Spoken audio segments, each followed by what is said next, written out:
It's important to approach it with caution and prioritize your health and well-being. If you're experiencing concerns about vaginal health or pelvic floor strength, it's recommended to consult a healthcare professional, such as a gynecologist or pelvic floor physiotherapist. They can provide personalized guidance and recommendations based on your individual needs and medical history. Here are some general tips regarding your inquiries. 1. Pelvic floor exercises. Pelvic floor exercises, also known as Kegel exercises, can help improve pelvic muscle strength and tone. These exercises involve contracting and relaxing the muscles that support the pelvic organs. A healthcare professional can guide you on how to perform these exercises correctly. 2. Post-pregnancy exercises. After pregnancy, it's important to focus on gentle exercises that gradually strengthen your core and pelvic floor muscles. Always consult your healthcare provider before starting any exercise routine after giving birth.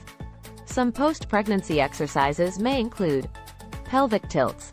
Lie on your back, bend your knees, and gently tilt your pelvis up and down to engage your core and pelvic muscles.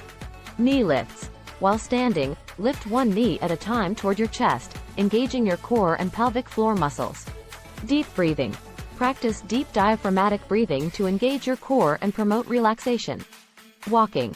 Start with gentle walks to gradually increase your physical activity level. 3. Medical consultation. If you're experiencing concerns about vaginal laxity, it's important to discuss your options with a healthcare professional.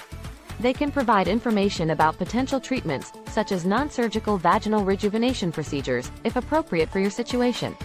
It's crucial to avoid attempting any extreme or unverified methods to address concerns about vaginal health. Prioritize your safety and well-being by seeking guidance from qualified healthcare professionals who can provide evidence-based recommendations tailored to your needs. Remember that changes in vaginal health can be natural after childbirth or with age, and seeking medical advice can help you make informed decisions about your health and body. Thanks for watching Danish's AI Corner. Please subscribe for more.